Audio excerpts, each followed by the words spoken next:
देखिए, सीमांचल की जनता इतना परिपक्व हो गया है।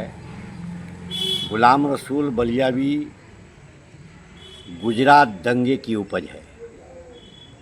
गुजरात के उन बेबस बेसहारों जो गुजरात में मुसलमानों की सरेआम कत्लेआम हुआ, दंगा हुआ, उसी का उपज है गुलाम रसूल बलियावी साहब। और वही गुलाम रसूल बलियावी साहब जब वक्फ बिल को लाया गया पार्लियामेंट में और पारित हुआ, उसके दूसरे दिन उनका स्टेटमेंट आया, नीतीश कुमार पर टिप्पणी था कि सांप्रदायिक और सेकुलरिज्म का क्या फ़र्क रह गया, कोई फ़र्क नहीं रहा। वही गुलाम रसूल बलियावी 15 दिन में जब उसे आयोग का अध्यक्ष बना दिया जाता है तो वह किशनगंज में चिल्ला चिल्ला करके नीतीश कुमार और भाजपा के लोगों का बखान कर रहे थे। क्या ऐसे मौलानाओं के मोहताज रह गए सीमांचल? इन लोगों के दोहरा चरित्र, दोहरा रूप, मौलाना साहब बनकर करके यह लोग जो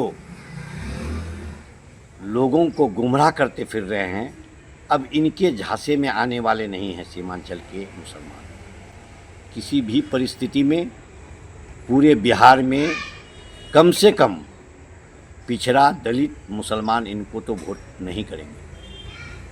सर, बिहार बंद के तुरंत बाद इनका जो दौरा हो रहा है सर, इसे देखिए, जो आदमी 20 साल सरकार चलाई है उनको आभास है कि आने वाले 2025 में किसी भी परिस्थिति में जदयू आने को नहीं है।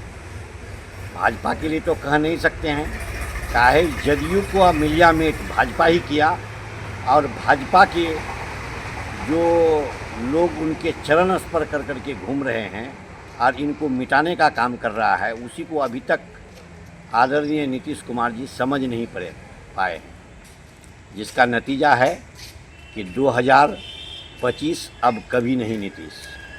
देखिए, गुलाम रसूल बलियावी साहब का पहले हम जब वो राष्ट्रीय जनता दल में और पूरे हिंदुस्तान में गुजरात के दंगों का अफसाना और तकरीर करते फिर रहे थे, लोग रोते थे उनकी इस पर, और वही आदमी एक दुनियावी पोस्ट को पाकर करके इस तरह से पार्टी से चिपक गए हैं, तो ऐसे लोगों को मौलाना तो नहीं, गुलाम मोदी, गुलाम नीतीश का उपाधि दी जाए तो कम है। कोई लोग अगर हमारे उलमाए दीन, हाफिज कुरान, ऐसे लोगों से तो मैं कहूँगा कि किसी भी परिस्थिति में हम इलाके के और हमारे दयार के मौलाना और हाफिज कुरान का काफ़ी इज़्ज़त करता हूँ। मैं उन लोगों को से मादबाना गुजारिश करूँगा कि ऐसे मौलानाओं के झांसे में नहीं आए, जिनके सोहबत में रह करके अपना ईमान भी सल्ब हो जाए, तो वैसे मौलानाओं से दूर रहने की ज़रूरत है।